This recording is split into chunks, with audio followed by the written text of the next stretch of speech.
Hi hello welcome back to my channel just క్లిప్సీ.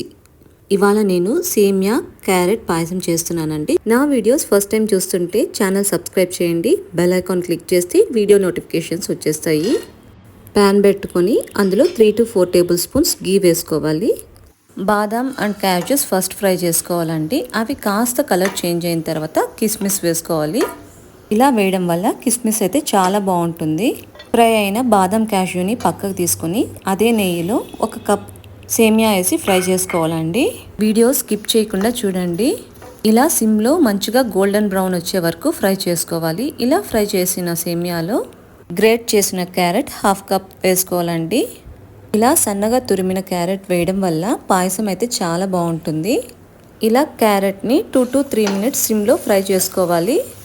Fry చేసిన సేమియా క్యారెట్లో 1.5 cup water పోసుకోవాలండి.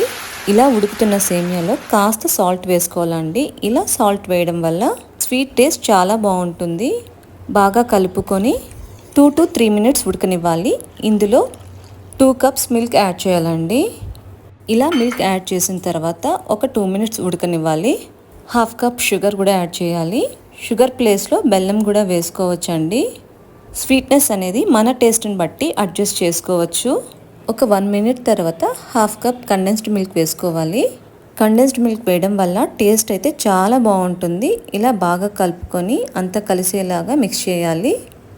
ఒక 1/2 spoon ఇలాచీ powder వేసుకొని మరో 2 మినిట్స్ ఉడకనివ్వాలండి. చూసారా ఎంత బాగుందో సేమియా క్యారెట్ పాయసం.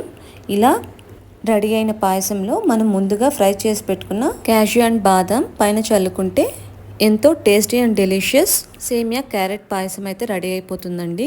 వీడియో నచ్చితే లైక్ చేయండి. రెసిపీ ఖచ్చితంగా ట్రై చేసి ఎలా ఉందో కామెంట్ చేయండి. ఇలాంటి మరెన్నో వీడియోస్ కోసం నా ఛానల్ అయితే సబ్స్క్రైబ్ చేయండి. లైక్ చేసి లింక్ని ఫ్యామిలీ అండ్ ఫ్రెండ్స్కి షేర్ చేయండి.